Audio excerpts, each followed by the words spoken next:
हसीन बाड़ू हो का मसीन बाड़ू हो, भौजी के छोटकी बहिन बाड़ू हो।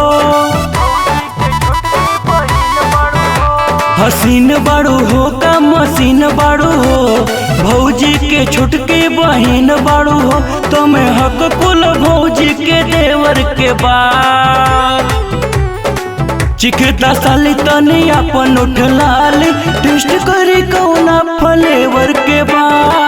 चिखता साली तनी अपन उठलाली, टेस्ट करी कौना फ्लेवर के बा।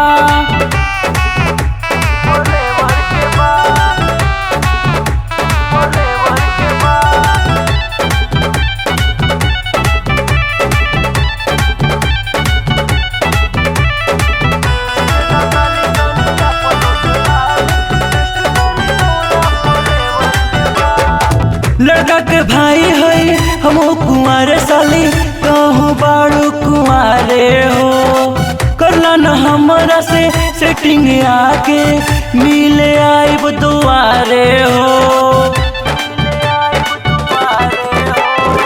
लड़का के भाई है हम कुंवारे साली, कहूँ बाड़ू कुंवारे हो। करला न हमरा से सेटिंग आके, मिले आइब दुआरे हो। एमे बात कहा कौनो तेवर के बा।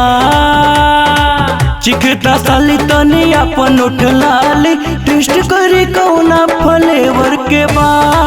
चिखता साली तनी अपन उठलाली, टेस्ट करी कौना फ्लेवर के बा।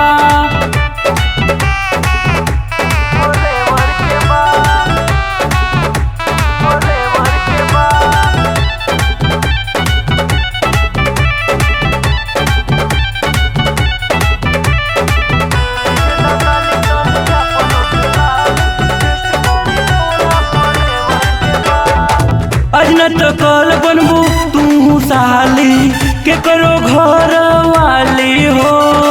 कला न हमरा से तू बियाहवा, बोला जय मलवा का डाली हो। अजना तो कल बनबू तू साली, के करो घर वाली हो। कला न हमरा से तू बियाहवा, बोला जय मलवा का डाली हो। बबलू रूपे से तहरा फेवर के बा। चिखता साली तनी अपन उठलाली, टेस्ट करी कौना फ्लेवर के बा। चिखता साली तनी अपन उठलाली, टेस्ट करी कौना फ्लेवर के बा।